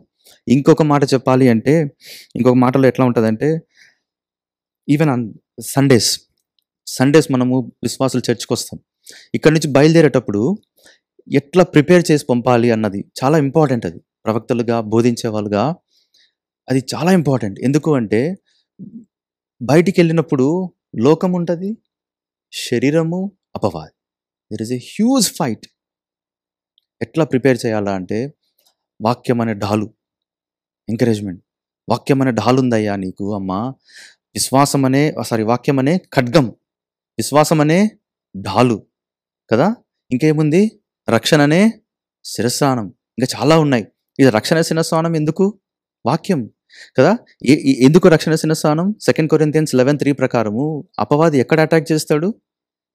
మైండ్. ఈవ్ యొక్క మైండ్ని అటాక్ చేశాడు. ఫస్ట్ మైండ్ని అటాక్ చేస్తాడు. ఇటువంటి హెచ్చరికలతో పంపించాలి ప్రాఫిట్స్ అనేవాళ్ళు. విశ్వాసులు బయటికి వెళ్ళేటప్పుడు, అయ్యా అమ్మ నువ్వు లోకంలోకి వెళ్తున్నావు, లోకము నిన్ను వదిలిపెట్టదు, శరీరం నిన్ను వదిలిపెట్టదు, ఈ అపవాది నిన్ను వదిలిపెట్టడు. విశ్వాసం నుంచి తప్పించాలని, ఫెలోషిప్ నుంచి తప్పించాలని ఎంట పడుతూనే ఉంటారు. కానీ నీకు ఒకరున్నారు. ఏంటి? వాక్యం అనేది ఉంది. ఏమని? ఆ వాక్యం ఏంటి? అఫెన్సివ్. యేసుప్రభు అఫెన్సివ్. అదే వాక్యంతోనే అపవాదిని 3 సార్లు రిప్లై ఇస్తాడు యేసుప్రభు వారు కదా, 40 days ఉపవాసం ఉన్న తర్వాత. సో వాక్యం అనే అఫెన్సివ్ అది ఉంది నీకు. వాక్యం మీద ఆధారపడు, నీ హృదయాన్ని నింపుకో. ఆ తర్వాత అట్లనే నువ్వు ఫైట్ చేయగలుగుతావు, కానీ నీ సొంతంగా నువ్వు ఫైట్ చేయలేవు అన్న హెచ్చరికలతో పంపించాలి కదా. ఒక వాక్యమునికి నిలబడి బోధించినప్పుడు విశ్వాసం అనే ఢాలు ఉంది. ఆ విశ్వాసంలో ఏమని? హీబ్రూస్ 12:1 ప్రకారం 2 ప్రకారము విశ్వాసమును కర్తయు దాన్ని కొనసాగించువాడైనా యేసు వైపు చూచుచూ అంటాడు. ఆయన వైపే చూడు అని ప్రాఫిట్ పంపిస్తాడు. ఇంకా ఏంటి? రక్షణ శిరస్సానం. జాగ్రత్త, వాక్యాన్ని చదువుకో, నీ మైండ్లో ఎక్కువ వాక్యాన్ని నింపుకో. ఎందుకు అంటే అపవాది ఏం చేస్తాడు? నీ మైండ్ని అటాక్ చేస్తాడు. సో ఇటువంటి విషయాలు ప్రాఫిట్స్ ఎందుకు అంటున్నానంటే, ప్రాఫిట్స్కి అన్నప్పుడు బోధించే వాళ్ళుగా, సాక్ష్యం చెప్పే, యేసుప్రభు గురించి సాక్ష్యం చెప్పే వాళ్ళుగా, ప్రజల యొక్క అక్కరల్లోకి చొచ్చుకొని పోయే వాళ్ళుగా ఉండాలి. అటువంటి ఉండాలి అంటే వాళ్ళు ఆత్మచేత నడిపింపబడుతూ ఉండాలి. ఆత్మచేత నడిపింపబడుతూ ఉండాలంటే they have to set apart Holi life కదా. అందుకే ఈ విషయాలను చూసినప్పుడు ఇంకా ప్రవక్తలుగా మన యొక్క వైఖరి ఏంటి, మన యొక్క జీవితం ఎలా ఉంది కదా, మన వైఖరి ఎస్పెషలీ సువార్త పట్ల, సంఘం పట్ల, తోటి విశ్వాసుల పట్ల మన యొక్క వైఖరి ఏంటి? నిర్లక్ష్యం ఉందా కదా? నాకెందుకులే, ఎవరెట్లా పోతే ఏంటి, నేనెందుకు సువార్త చెప్పాలా, బయటికి నేను సువార్తకి ఎందుకు వెళ్ళాలా, అవసరం లేదు కదా, సుఖంగా ఉన్నాను కదా అని కదా. సో అటువంటి వైఖరి ఉంటే how can we be called as prophets according to revolution 19:10? నిజంగా యేసుప్రభు వారి గురించి మనం సాక్ష్యం చెప్తున్నామా అన్నది ప్రశ్న వేసుకోవాల్సిన అవసరం ఉంది. ఇంకా రాజుల దగ్గరికి వస్తే 5 minutesలో ఈ రాజులు లీడర్స్, రూలర్స్ అంటారు. సో ఫస్ట్ వర్స్లో దే డోంట్ నో జస్టిస్ కదా. వర్స్ 9లో they are called as rulers and verse 11లో they pronounce judgment for a price. రాజు, ఈ లీడర్స్ వీళ్ళు ఎట్లా ఉండాలంటే ప్రజల యొక్క క్షేమం, ప్రజల యొక్క బాగు, వారి యొక్క విషయంలో పట్టింపు చాలా అవసరం వాళ్ళకు కదా, అవసరం. కానీ ఎక్కడ వీరు వారి బాధ్యతను మర్చిపోయి ప్రజలను బెదిరిస్తూ వారి అవసరాలను అంటే హృదయపు యొక్క ఆ యొక్క అవసరాలను మర్చిపోయి ఆ యొక్క అక్కర అంటే ఇన్ డెప్త్ ఆ రెస్ట్లెస్నెస్ని మర్చిపోతారు. తీర్పు, దేవుని యొక్క తీర్పు వస్తుందన్న మాటను వాళ్ళు బయలుపరచుకోలేరు, చెప్పలేరు. ఆ రాజులు కానీ లీడర్స్, ఎస్పెషల్లీ లీడర్స్ అన్న పదాన్ని తీసుకుందాం. సో వాళ్ళు షేర్ చేయలేరు అక్కడ. అందుకే హెచ్చరించడం మర్చిపోతారు, వారి మీద నరభక్షులుగా పడుతున్నారు అనమాట. ఇక్కడ ఏమాత్రం అంటే అధికారం చలాయించడమే తప్ప వారిని హెచ్చరించడం ఉండదు, వారికి వార్నింగ్స్ ఉండవు. ప్రజలకి, కాంగ్రిగేషన్కి జస్ట్ అధికారం. అందుకే ఈ దినాలలో సంఘాలలో చూస్తే రెస్పెక్టెడ్ పొజిషన్స్లో ఉన్నవారు వారి పొజిషన్స్ బట్టి బాధ్యతను మరిచి చేయవలసిన పనులు చేయక, ప్రజల హృదయాల అక్కరలు ఎరగక ఆత్మచేత నడిపింపబడరు కదా. అందుకే ఈ విషయాలను చూస్తాం. ఇంకా కొన్ని విషయాలను చూస్తే ఇక్కడ మనం ఇంకా అంటే రాజులు, ఈ లీడర్స్ విషయాల్లో చూసినప్పుడు ప్రజల యొక్క అక్కరలు మర్చిపోయి వారి యొక్క బాగు, క్షేమము, వారి యొక్క మంచి కోరక వారి మీద పడుతూ వారి అధికారం మాత్రమే చూపిస్తున్నారు ఇక్కడ ఈ మీకా 3rd chapterలో చూసినప్పుడు. అందుకే ఆహాబు, నాబోతు విషయంలో చూస్తే ఒక రాజు ప్రజల క్షేమంని చూడాల్సిన రాజు ఏం చేశాడండి? నాబోతుని ఆయన చనిపోవడానికి కారణమవుతాడు. ఎందుకు? ల్యాండ్ కోసం కదా. అందుకే మీకా 2:1లో చూస్తాం వాళ్ళు ఎట్లున్నారంట, who work out evil on their beds అని ఉంటుంది కదా. సో ఈ డేవిడ్ కూడా అంతే కదా, రాజు అధికారం చూపిస్తాడు, ఉజ్జియాను చంపేపిస్తాడు కదా. దేవుడు వారి పట్ల ఎంతో కఠినంగా ప్రవర్తిస్తాడు. ఇంకా మీకు గుర్తుందా, ఐజయా 22లో షబ్నా అనే నేమ్ ఉంటుంది. ఎవరికైనా గుర్తుందా? షబ్నా లీడర్. సో అసిరియన్ కింగ్ వాళ్ళు జెరూసలేం మీదకి అటాక్ చేసినప్పుడు ఈ లీడర్ ఎట్లా ఉండాలంటే ప్రజలకి పిరికితనం నూరిపోయకూడదు, ప్రజల్ని భయపెట్టకూడదు, కాంగ్రిగేషన్ ఎట్లా ఉండాలా? ధైర్యం చెప్పాలా. కానీ ఈ షబ్నా ఏం చేస్తాడంటే గోడ మీద ఎక్కి కింద ఉన్న రాజుతో ఏమంటాడంటే, మా వాళ్ళకు సిరియా లాంగ్వేజ్ వచ్చు, సిరియా లాంగ్వేజ్లో మాట్లాడకు, వేరే లాంగ్వేజ్లో మాట్లాడు అంటాడు. మనం కాంప్రమైజ్ అవుదాము అంటాడు. ఐజయా 22లో అంటాడు, ఐజయా వచ్చి అంటాడు, దేవుడు ఏం చెప్తున్నాడో తెలుసా షబ్నా నీకు, నిన్ను బాల్ చుట్టినట్టు చుట్టి కొడతాడంట దేవుడు. ఐజయా 22:18లో ఉంటుంది ఆ మాట, he will surely violently turn and toss దీ లైక్ ఎ బాల్, కొడతాడు అంటాడు. అందుకే రెస్పాన్సిబుల్ పొజిషన్స్లో ఉన్న వాళ్ళు ఎప్పుడైతే గాడి తప్పుతారో దేవుడు వారి మీద కఠినంగా దిగుతున్నట్టుగా చూస్తాం కదా, కఠినంగా దిగుతున్నట్టుగా చూస్తాం. అందుకే పాల్ తిమోతికి రాస్తూ 1 Timothy 4:13-14లో rulers especially when they leaders కానీ when they go out of the boundaries of the word of God కదా.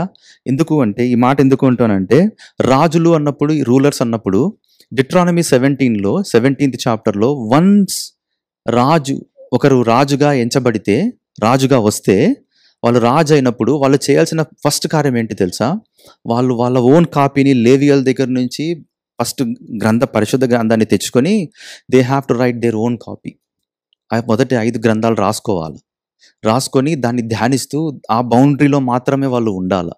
కానీ ఈ రూలర్స్, ఈ కింగ్స్, ఇక్కడ ఉన్న మైకా 3 ప్రకారము దే ఆర్ లేరు, ఆ బౌండరీలో లేరు. అందుకే పాల్ అంటాడు తిమోతికి రాస్తూ 1 Timothy 4:13-14లో అక్కడ చాలా బాగుంటుంది. You have to be within the reading, exhortation and doctrine. దాన్ని రెడ్ అంటాను నేను, RED, red line. Do not cross the boundary of the word of God. అటుపోయినా దాటితే ప్రమాదం. అందుకే కదా హెచ్చరిక అని రాస్తారు కదా, red light, red line, red signal అంటారు. దాటితే ఏమవుతుంది? యాక్సిడెంట్స్, క్రాష్ అవుతుంది.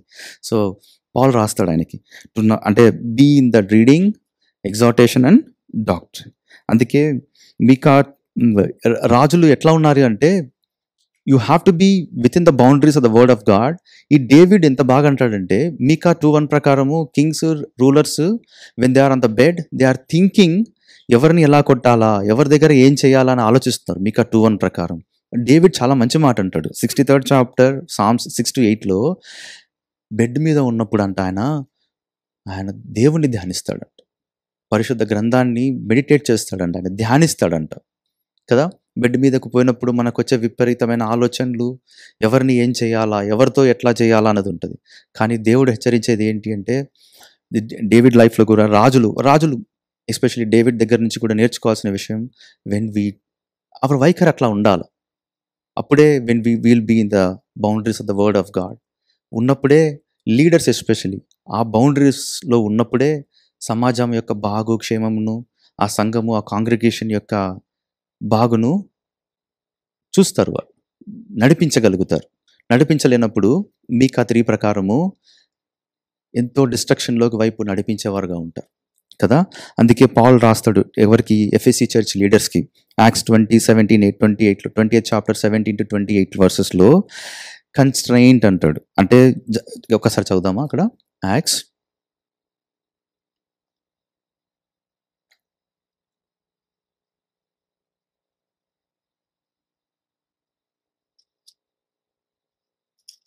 20th చాప్టర్ 17th వర్స్ నుంచి 28th వర్స్లో,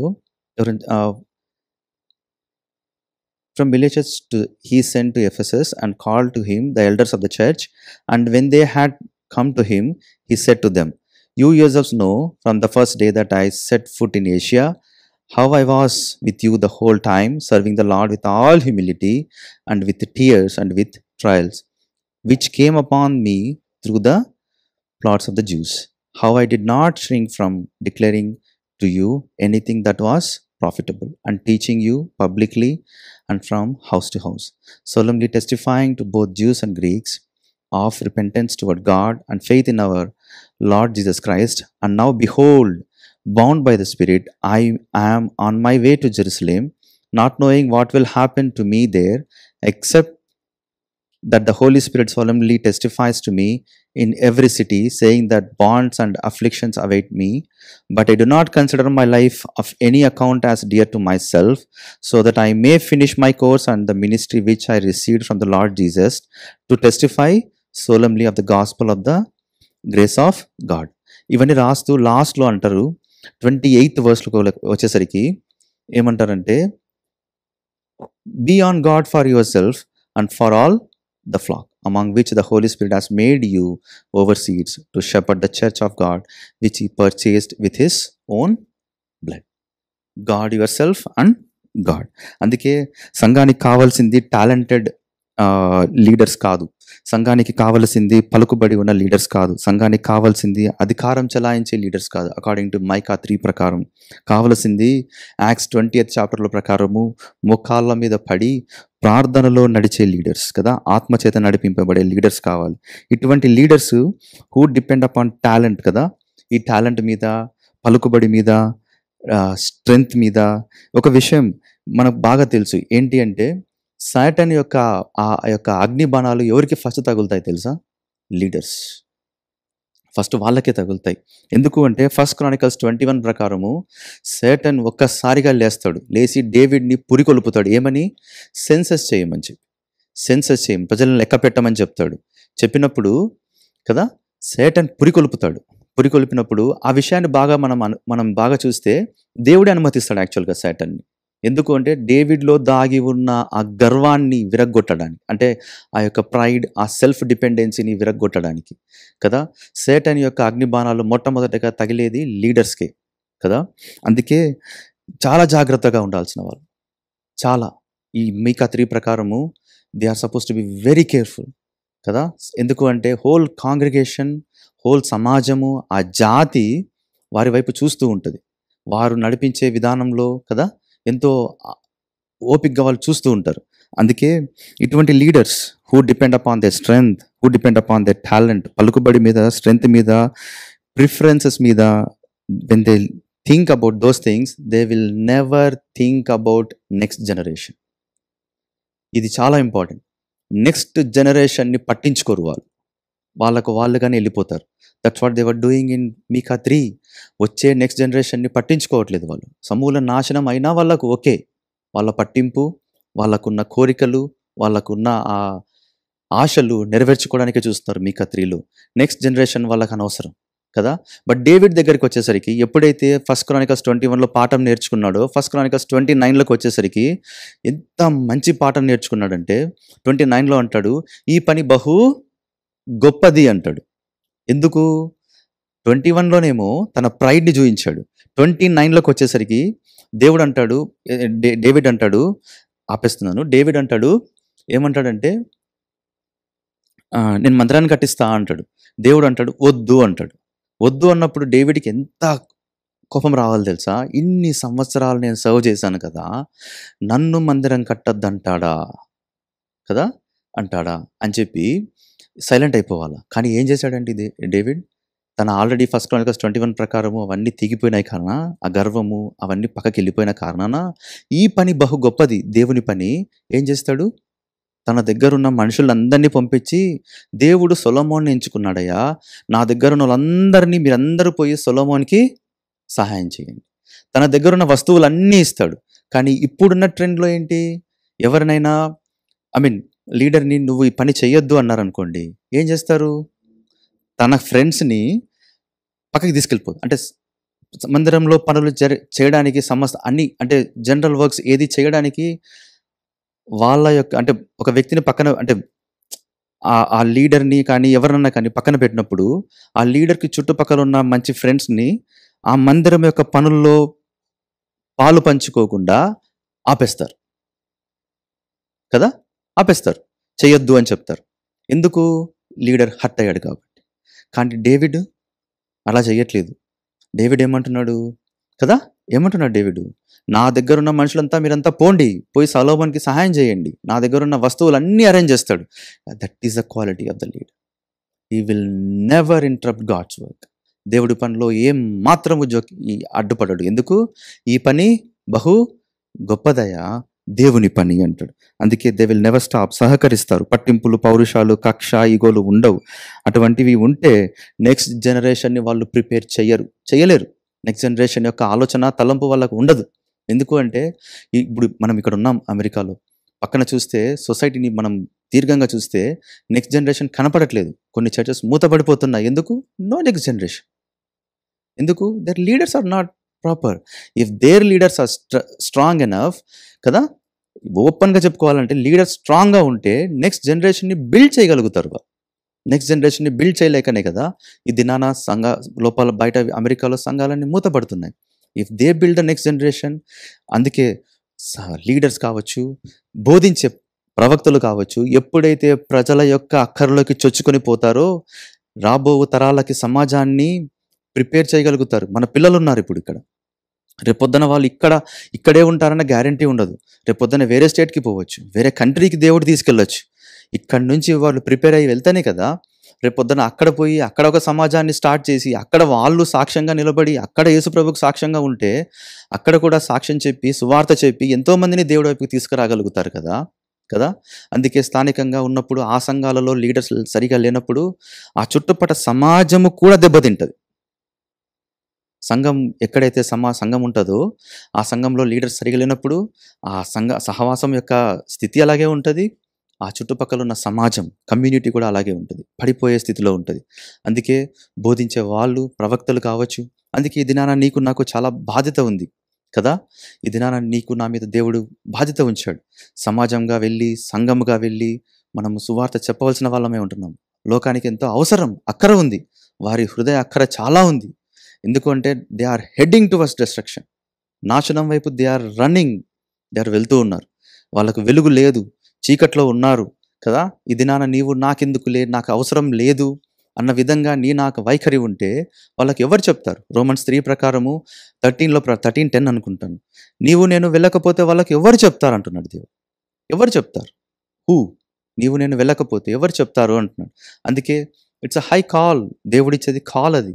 it's not a suggestion, it's a command God is giving. It's a high call. వెళ్ళి శిష్యులను చెయ్యి, సువార్త చెప్పు. సంఘానికి వచ్చినప్పుడు కూడా ఏం మాత్రం భయపడకుండా దేవుడు ఉన్నది ఉన్నట్టుగా చెప్పమంటాడు కదా. ఇది నా నాయకులు కూడా అటువంటి వైఖరి కలిగి ఉండాలి. నెక్స్ట్ జనరేషన్ని దృష్టిలో పెట్టుకోవాలి. నెక్స్ట్ జనరేషన్ని దృష్టిలో రాలేదు అంటే, వాళ్ళు పట్టించుకోవట్లేదు అంటే సంథింగ్ ఈజ్ రాంగ్. ఎందుకు అంటే డేవిడ్ అదే నేర్పిస్తాడు. ఈ biblically when any church if it doesn't prepare the next generation, something is wrong అంటారు. So next generation is very important because they are కదా, ఫ్యూచర్లో వాళ్ళే యేసుప్రభు గురించి మనం వెళ్ళిపోతాం. వచ్చే జనరేషన్ కూడా చెప్పవలసిన వాళ్ళు వాళ్ళే, సాక్ష్యం చెప్పవలసిన వాళ్ళు వాళ్ళే, చెప్పాల్సిన వాళ్ళు వాళ్ళే. వాళ్ళని కూడా మనం పట్టించుకోవాల్సిన అవసరం ఉంది. అందుకే మీకా 3:8 ప్రకారము నాయకులు, లీడర్స్, ప్రాఫిట్స్, సీడ్స్ అంటే ఏది మంచి ఏది చెడ్డ చెప్పేవాళ్ళు సంఘాల్లో అవసరం. వాక్యం చేత నడిపింపబడి, ఆత్మ చేత నడిపింపబడి, ఒక వ్యక్తి యొక్క హృదయ అక్కర్లు తెలుసుకొని వాక్యపు వెలుగులో వారిని సంధిస్తూ ఏది మంచి ఏది చెడ్డ చెప్పవలసిన అవసరం ఉంది. వారిని ఒక పాపి మందిరానికి వచ్చినప్పుడు కూర్చున్నప్పుడు ఆ పాపిని హెచ్చరించాలని అవసరం ఉంది. బయటికి వెళ్ళి వీధుల్లో సువార్త చెప్పవలసిన అవసరం ఉంది. వాళ్ళ యొక్క again I'm repeating that words, హృదయ అక్కర్. ఎందుకంటే చెప్పుకోలేరు, తెలిసి తెలియక రెస్ట్లెస్నెస్ ఉంటుంది, చెప్పుకోలేని పరిస్థితులు ఉంటాయి. కానీ వారిని చొచ్చుకొని వెళ్ళి చెప్పవలసిన బాధ్యత నా మీద ఉంది. అదే మీకా 3లో చూస్తున్నాం. అది విస్మరించిన నాడు ఎంతగా ఆ జాతి డిస్టర్బ్ అయింది కదా. ఎందుకు అంటే 2 Chronicles ఎండ్కి వచ్చేటప్పటికి ఆ రాజులు బాబిలోనియన్ అంతా విజిట్ చేసినప్పుడు దేవుడి మందిరంలో ఉన్నది మొత్తం దోచుకుపోతారు కదా. దేవుడి మందిరంలోనే నరమేధం. అది డాక్యుమెంటరీస్ చదివితే ఎంత ఘోరంగా ఉంటుందంటే, నరమేధం జరిగిన తర్వాత గుర్రాలు స్వారీ చేసేటప్పుడు ఆల్మోస్ట్ రక్తం ఒక లెవెల్కి వస్తుందంట గుర్రం కాళ్ళకి, మనుషుల రక్తం కదా. అంటే it's doesn't happen now, but there is a loss. ఎంతోమంది లోకంలో ఇక్కడ స్థానికంగా నన్ను మనల్ని ఉంచినప్పుడు చుట్టుపక్కల ఉన్న సమాజం యొక్క బాధ్యత కూడా ఉంటుంది. వారికి సువార్త అందజేయడం, వారిని ఆ వెలుగులోకి తీసుకురావడం. మనము గాడ్ ఈజ్ లైట్ అని చెప్తాం. What exactly is light? ఏంటండి లైట్ అంటే? ఏమవుతుంది లైట్ కిందికి వస్తే? ఏమవుతుంది? Jesus said I am the light కదా. ఏంటి లైట్ అంటే ఏంటి కదా. జాన్ 1 4-5 ఉంటుంది వెలుగు. ఆ వెలుగు ఏమంట? వెలిగించుచుండెను అని ఉంటుంది. జీవం, లైఫ్. మనము వెలుగుతూ పక్కన వాళ్ళని వెలిగించడం, బ్రతికించడం. ఎందుకంటే ఆత్మీయంగా వాళ్ళు చనిపోయి ఉన్నారు యేసును తెలియక. సో అటువంటి బృహత్కరమైన కార్యాన్ని నా బాధ్యతగా ఉంచాడు దేవుడు. అందుకే 2 Corinthians 5:20 ప్రకారము ఎవరు మనము రాయబారులు కదా. సో దేవుడు మనకు సహాయం చేయనుగాక. సో అటువంటి దృక్పథం, అటువంటి వైఖరితో నేను జీవించాలన్నది మీకా 3:8 చూస్తాం. 3లో అటువంటి ఆలోచన, వైఖరి, ఏమాత్రం నిర్మోహమాటంగా సువార్తను షేర్ చేయడం కదా, రానున్న తరాలకు సిద్ధపరచడం, రానున్న తరాలను, సమాజమును, చుట్టుపక్కల ఉన్న వాళ్ళను, ఫ్రెండ్స్ని, బంధువులని, స్నేహితులని, కొలీగ్స్ని మనం షాపింగ్ మాల్కి వెళ్ళినప్పుడు చూస్తూ ఉంటాం కదా, బయట షాప్స్కి వెళ్ళినప్పుడు చూస్తూ ఉంటాం. ఎంతమంది తెలియక తిరుగుతూ ఉంటారు కదా. We need to introduce Christ. నాకు ఒక చిన్న ఒక థాట్ చెప్తాను, ఇది క్లోజ్ చేస్తాను. చిన్నది 1-2 లైన్స్. చిన్నప్పుడు నేను వీబేస్లో వినేవాడిని. ఎట్లా అంటే స్టోరీలో చెప్తూ, నువ్వు రక్షింపబడ్డావు, ఇది బైబిల్లో లేదు కానీ చెప్తున్నా, నువ్వు రక్షింపబడ్డావు, ఇట్లా 2 దారులు వేసుకో అని బొమ్మ చూపించేవాళ్ళు. ఇట్లా నువ్వు వెళ్తూ ఉన్నావు, ఇక్కడ మీ అమ్మ, మీ నాన్న, నీ భార్య, నీ పిల్లలు, ఇట్లా పరలోకపు దారి, ఇట్లా నీ ఫ్రెండ్స్, నువ్వు కూర్చొని కొలీగ్స్ తిన్నవాళ్ళు, లేక అమ్మ కావచ్చు, నాన్న కావచ్చు, తమ్ముడు కావచ్చు, భార్య కావచ్చు, పిల్లలు కావచ్చు, లేక భర్త కావచ్చు, ఇట్లా వెళ్తూ ఉంటారు. Do you say them as a dear boy, see you again కదా? Can you say them? We can not కదా. సీ యూ అగైన్ అనే చెప్పమాట రాదు అక్కడ. అయిపోయింది, వన్స్ ఫర్ ఆల్. ఇట్లా వెళ్ళిపోయామా, వాళ్ళు ఇట్లా వెళ్ళిపోయారా, సమాప్తం. For ever will be separate. అందుకే ఉన్నప్పుడే, ఉన్న ఛాన్స్ వచ్చి దేవుడు ఇచ్చినప్పుడే, కాలంలో ఆ సత్తువ ఇచ్చినప్పుడే, ప్రాణం గొంతులో పెట్టినప్పుడే వెళ్ళి సువార్త చెప్పమని దేవుడు హెచ్చరిస్తాడు. ఆ తర్వాత మనం పడక మీదకి వెళ్ళినప్పుడు, I always think about it, పడక మీదకి వెళ్ళినప్పుడు అప్పుడు ఏడ్చినా లాభం ఉండదు కదా. అప్పుడు ఏడ్చినా, అయ్యో! అప్పుడు నేను సువార్తకెళ్ళుంటే బాగుండు. అయ్యో! నేను ఆ పని చేసుంటే బాగుండు. అయ్యో! నేను మందిరంలో ఈ పని చేసుంటే బాగుండు. అయ్యో! ఎన్ని సార్లు నేను వెళ్ళవలసి ఉండే ఆ కమ్యూనిటీలో గాస్పెల్‌కి వెళ్ళినప్పుడు. అప్పుడు ఉపయోగం ఉండదు. All done. సో, అగ్ కండెమ్నేషన్ ఏమి ఉండదు. కానీ నేను విన్న మాటలే ఇవి. మాకు అంకుల్స్ పెద్ద పెద్ద వాళ్ళు ముసలోళ్ళు ఉండేవాళ్ళు. వాళ్ళు చెప్పేవాళ్ళు. ఇవన్నీ షేర్ చేసేవాళ్ళు. ఏడుస్తారు. నేనప్పుడు చేసుంటే బాగుండురా! ఇప్పుడు బాధేస్తది. నేను వెళ్ళలేకపోయాను రక్షింపబడ్డా కానీ. రిటైర్డ్ అయిపోయాక నేను అది చేద్దాం అనుకున్నా. కానీ చేయలేకపోయాను. ప్రాణం ఉన్నప్పుడు చేద్దాం అనుకున్నా చేయలేకపోయా. ఇప్పుడు బెడ్ రిటర్న్ అయిపోయా అని ఏడుస్తారు. సో, అందుకే మనకు దేవుడు ఛాన్స్ ఇచ్చే కొలది we will be part of the gospel. ప్రార్థన చేసుకో.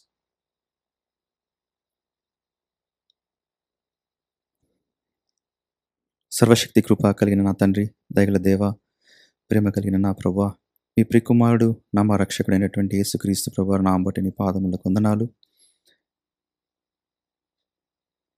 ఈ విధంగా మా జీవితంలో తండ్రి మీకా 3ని ధ్యానించుకోగలుగుటకు మాకిచ్చిన సమయం బట్టి వందనాలు చెల్లిస్తున్నాం. తండ్రి, అవును ప్రభువా, మా జీవితంలో ఆయుష్నిస్తూ సజీవుల దేశంలో, సజీవమైన తండ్రి ప్రదేశాలలో తండ్రి సజీవంగా ఉన్న మనుషుల మధ్య సజీవంగా ఉంచుతూ ఉన్నావు. అవకాశాలెన్నో ఇస్తూ ఉన్నావు. ప్రభా, భయం కలిగి నీవు సెలవిచ్చిన ఆజ్ఞ ప్రకారము మేము సువార్త చేయగలుగుటకు, గాస్పెల్ చెప్పగలుగుటకు సహాయం దయచేయి. నాకేంలే, నాకెందుకులే అని నిర్లక్ష్య వైఖరి లేకుండా ప్రభా సువార్త చేయగలుగుటకు సహాయం దయచేయండి. ప్రభా, ప్రజల యొక్క అక్కరలు, ఆ హృదయ అక్కరలోకి ప్రభా మేము చొచ్చుకొని పోయే వారంగా తండ్రి, యేసుక్రీస్తు ప్రభువారి గురించి సాక్ష్యం చెప్పే వారంగా తండ్రి, బలమైన నీ ఆయుధముగా వాడబడినట్లు మాకు సహాయం దయచేయండి.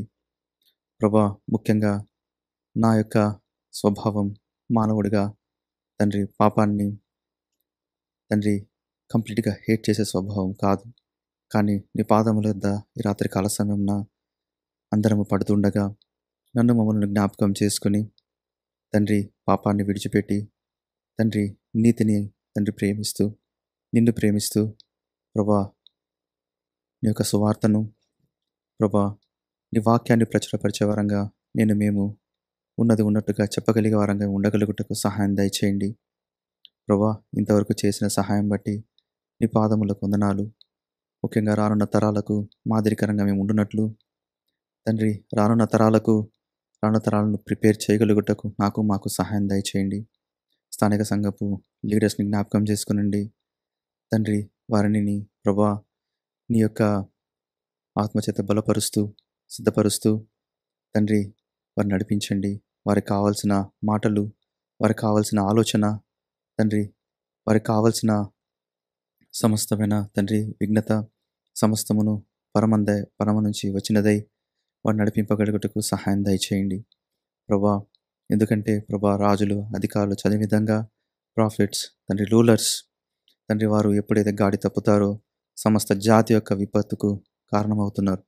కానీ ప్రభా, జ్ఞాపకం చేసుకునండి తండ్రి, నీ ఆధీనంలో ఉంచుకొని వారిని బలపరుస్తూ తండ్రి, వారికిచ్చిన ఆ బాధ్యతను, రెస్పాన్సిబిలిటీని తండ్రి నిర్వర్తించగలుగుటకు నమ్మకంగా నీ సన్నిధిలో వారు నిలబడినట్లు తండ్రి వారికి సహాయం దయచేయండి తండ్రి. ఇంతవరకు మాకు చేసిన సహాయం అంతటిని బట్టి వందనాలు తండ్రి. ముందున్న సమయంలో మీరు తోడుకోండి, భద్రపరిచి నడిపించండి. యజ్రాన్ని జ్ఞాపకం చేసుకుంటున్నాం తండ్రి. బిడ్డకున్న ఆ పెయిన్ని సమస్తముగా తండ్రి తీసివేసి తండ్రి మంచి ఆరోగ్యం దయచేయండి. మన తండ్రి సంఘంలో ఇంకా ఎవరైతే సిగ్గా ఉంటున్నారో తండ్రి, బంధువులు, ఆప్తులు వారిని జ్ఞాపకం చేసుకుంటున్నాం. మరణ తండ్రి వారిని స్వస్థపరచండి. ముఖ్యంగా ప్రభా, ఆత్మ సంబంధం విషయంలో తండ్రి ఇంకా రక్షణకు వెలుపల ఉంటూ నేను తమ సొంత రక్షకుడిగా అంగీకరించక తండ్రి, శిలువ దగ్గరకు రాక యేసున్న మార్గమును ఎరుగక తండ్రి ఇంకా వారి హృదయ కాఠిన్యము చేత తండ్రి నీకు దూరంగా ఉంటున్నారో ప్రభా, వారిని జ్ఞాపకం చేసుకుని దయచేసి ప్రభా వారిని నీ సొంత సమయంలో నీ చిత్తానుసారంగా సంధించి నీ వైపు వారిని ఆకర్షించుకొని పరలోక రాజ్యపు వారసులుగా వారు కూడా మాతో కలిసి తండ్రి నిన్ను ఆరాధించినట్లు వారికి సహాయం దయచేయండి. ఇంతవరకు చేసిన సహాయం అంతటిని బట్టి వందనాలు చెల్లించుకుంటూ మా రక్షకుడైన తండ్రి అనిలను కూడా జ్ఞాపకం చేసుకుంటున్నాం. ఆయనకున్న పెయిన్ని ప్రభా సమస్తముని తీసివేయండి. యాంటీబయాటిక్స్కి ప్రభా తను బాడీ రెస్పాండ్ అవునట్లు తండ్రి సహాయం దయచేయండి. ఇంతవరకు చేసిన సహాయం బట్టి వందనాలు చెల్లించుకుంటూ నామ రక్షకుడైన యేసుక్రీస్తు నామం బట్టి స్తుతిస్తూ ప్రార్థిస్తున్నాం మా తండ్రి. ఆమేన్.